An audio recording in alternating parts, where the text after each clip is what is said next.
I'm very pleased this morning to introduce Rosemary Kleske, who is going to be speaking today. Rosemary is someone that attends the church in Gray, and Molly was able to talk to her and to connect us, so thank you for that. Rosemary grew up in San Francisco. After graduating from San Francisco State University, she moved to Florida in 1992 for her first career opportunity. She moved to this area in 2006. She currently lives in downtown Johnson City with 4 cats, 4 little dogs, and 2 backyard chickens. And she has been a member of the Holston Valley UU Church since 2007, and she feels like the members and friends there are family.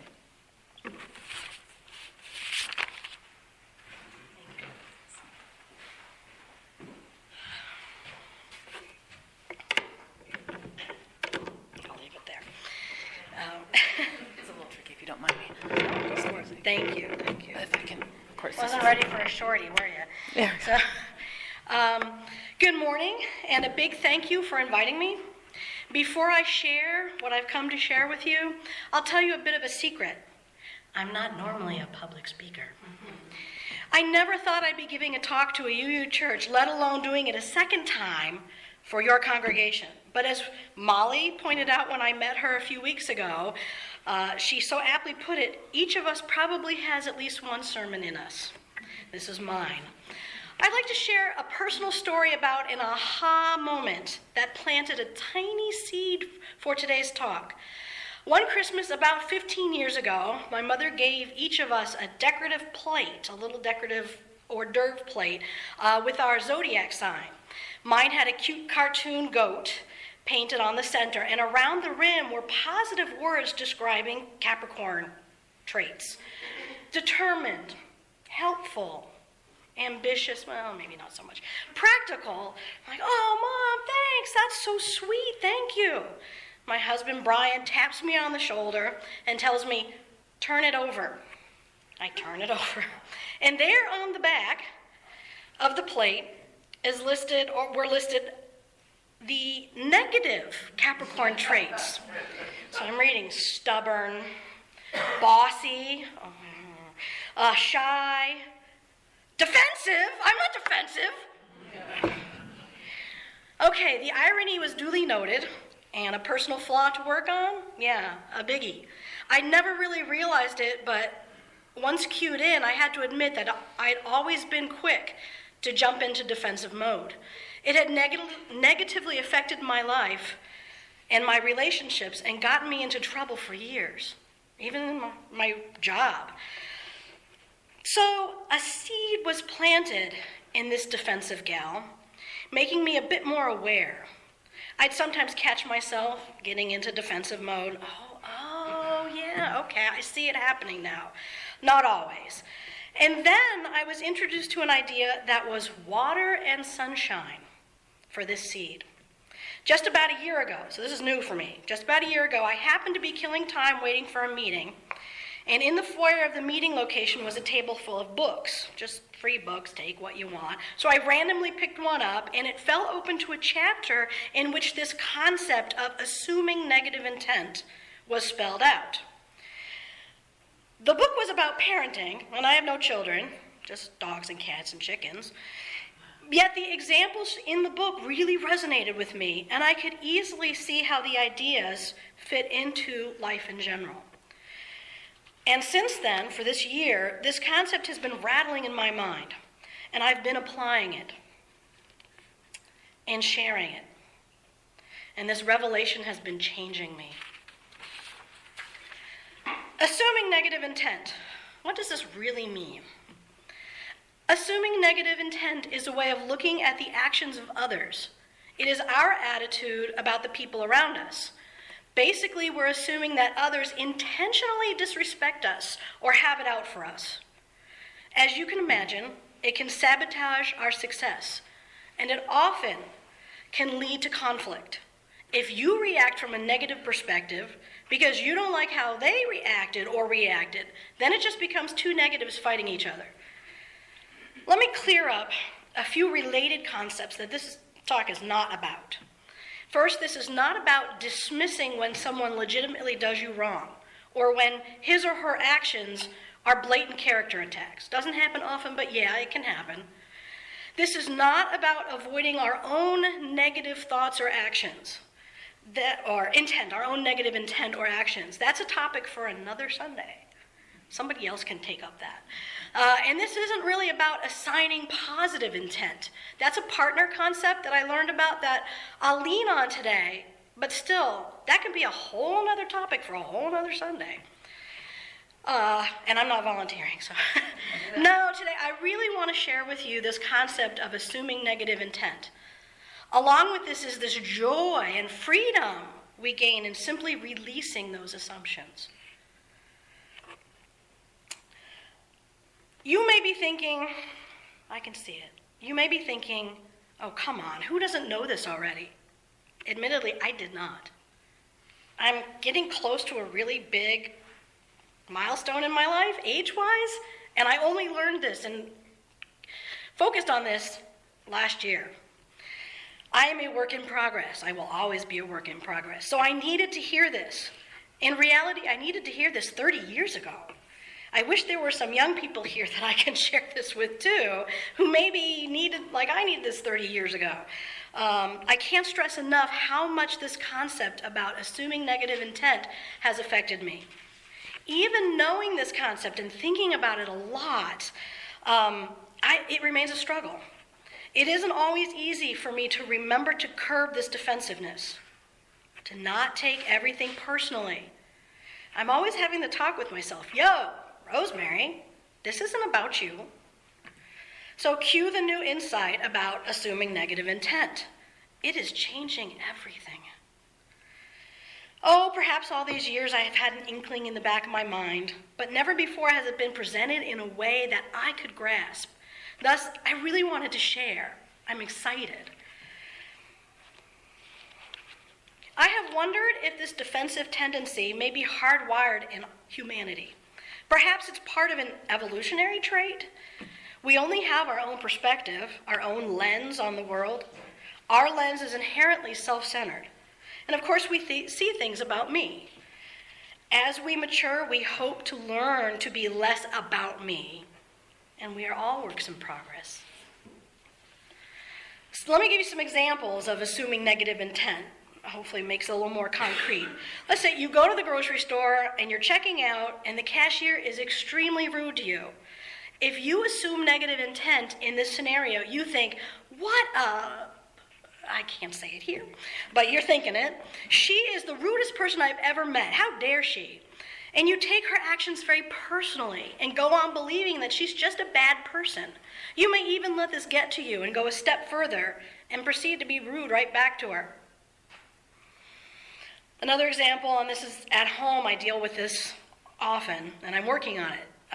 Say your spouse or mother-in-law does not do the task you asked help with, or does it in a way that isn't so good for yourself, and you react with anger. Why did he do this to me? Or she did that on purpose. She's so passive-aggressive. Another one from the book with children is, say your 3-year-old squeezes a tube of toothpaste out all over the bathroom floor. Negative intent has you thinking, he knows he isn't allowed to touch the toothpaste without an adult here to help. He never listens. Now I have to clean this huge mess up. You take his actions very personally and get angry about cleaning up the mess.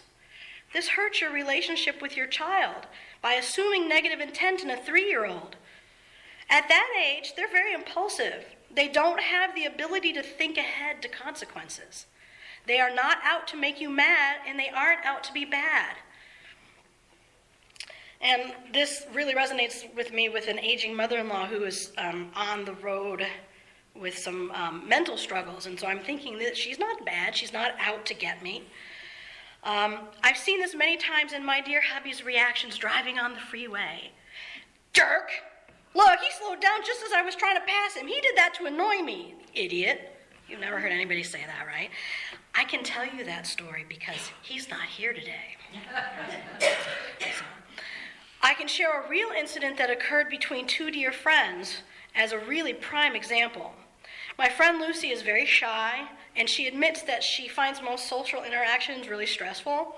And her way of coping during forced or unexpected interactions is to talk, cheerfully and usually about nothing in particular. It's a sort of a defense, and she's nervous. When I was in the hospital, Lucy stayed with me for part of a day. And during that time, we had an unexpected visitor, Bridget, who had some trouble finding her way through this labyrinth of the hospital to find the room. And Lucy grabbed that as a topic and started talking about having a good sense of direction. No, that's my strength. I'm really good with direction. And Bridget immediately jumped to that assumed negative intent defensive role. She got so defensive and so incensed. And she was incensed that Lucy would accuse her of being stupid. Lucy never accused her of being stupid. She was really angry, thinking Lucy was insulting her. But Lucy, obviously, you know the story with Lucy. She wasn't commenting on Bridget. She honestly had no ill intent. Lucy was just trying to get through an awkward social interaction. And Bridget's assumption and then her subsequent actions and attitude created a really hostile environment. I mean, it's memorable. I'll never forget this. And, I could think another example, 15 years ago, that Christmas with the Capricorn plate. That's a subtle message, criticism from my mom. Oh, she likely never saw the back of the plate when she bought it. In the literature, assuming negative intent is most often paired with assigning positive intent. Let's go back to the interaction with that rude grocery clerk. If you assign positive intent, you think to yourself, oh no, she must be having a really bad day. Maybe a recent customer was mean to her, or she got yelled at by her boss and put her in a bad mood.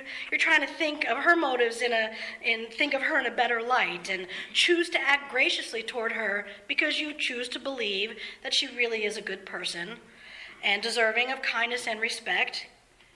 And even though she's acting rudely towards you, you don't take her words and actions personally. I believe, my honest belief in this, trying to do this and trying to improve myself is trying to fill in the neutral motives or assigning positive intent to someone else's action. That's a huge leap forward from today's concept. I'm at this point in my journey where I feel like assigning positive intent is really in the realm of saints. I can't do it yet. If you are already there, I honor and I admire you. But I'm not there yet, and I'm not going to lay that burden on you or me right now. Not yet. Maybe I'll get there someday. I'll come back. But not yet. Assigning positive intent is a wonderful next step, but I really don't think it's necessary to make a difference. For me, during this year of growth, not assuming negative intent is enough. When I assume negative intent, I'm angry. I'm defensive. Oh, that defensiveness. I am thinking the worst of my loved ones, my coworkers, humanity, and you are too. What a heavy burden. Simply try and starve that anger and refuse to assume negative intent. If you can learn to do this, you will be amazed. I can share another personal incident where this practice in both directions could have saved so much anguish. This is a true story. All these stories are true. About 5 years ago, a coworker blatantly and viciously attacked my work ethic and character. It came out of nowhere. He assumed negative intent. I know this now. He assumed negative intent over something I was doing as a normal part of my workday. There was never any slight intended on my part. It was just business as usual. I was getting something done. But his vehement and continued attacks on me tore at me. It ate me up for days. I couldn't help but get defensive. Of course, this was a real attack. Where did it come from? Why is he doing this? And I look back on this now and wish I'd known this concept and been able to just let it go. Yes, it was an attack, but that it ate me up, days and days of just, it was horrible. I have to work with this person. And years later, when he was leaving the company, he finally came to me and he brought up that incident. He'd never told anyone, but at that time, he had just had several devastating events occur in his life, including both severe health issues with his wife and a death in the family. He just snapped. I just happened to be there as a trigger. So in the end, knowing his motivation, it really never was about me. Now, being aware of these concepts, I can better avoid a similar situation in my own reactions in the future. So what about those earlier examples? If we had simply not assumed negative intent, can you see the positives we all gain just by letting it go? Not being set off in a bad mood the rest of the day or reacting to others rudely. Avoiding the blaming can result in a better daily interaction, like with your spouse or mother-in-law, loved ones, friends. That freeway example, if everyone could let go of their negative assumptions, perhaps we'd have no road rage anymore. I've noticed my husband's improved in the year too. Since I've been sharing with him too my zealous learning. We'd have more civil transactions, better relationship with family, which to me is so key. Especially when I do not assume that a Capricorn plate is a thinly veiled criticism from mom. And perhaps lowering of blood pressure. So, attempting to simply avoid the assumption of negative intent offers plenty of benefit. If you can do this, you are letting go of that burden of being offended. There is joy releasing something that sets you on edge, sets you into defensive mode. To me, it's freedom. I've been freed. Or I'm learning to be freed, let's put it that way. This is doable. Even this work in progress you're seeing right up here, I can easily put this into practice. That's why I'm here. I'm excited. I don't succeed every time and every opportunity, but it's been a joy each time I do, and I recognize it. How liberating it is to release that defensiveness. I think my mom will be pleased.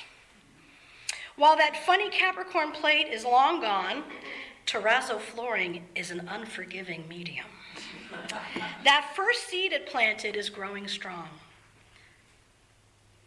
Thank you for sharing this time with me. There's a lot of literature out there on these concepts of assuming negative intent as well as assigning positive intent. I was reading an article by Chairman and CEO of PepsiCo, Indra Nooyi, and the title alone sums it up. This could have been my title, is the best advice I ever got. For me, it was the best advice I never got. But now I've realized. And if you are new to this concept, like I was, welcome. Let's take this journey together.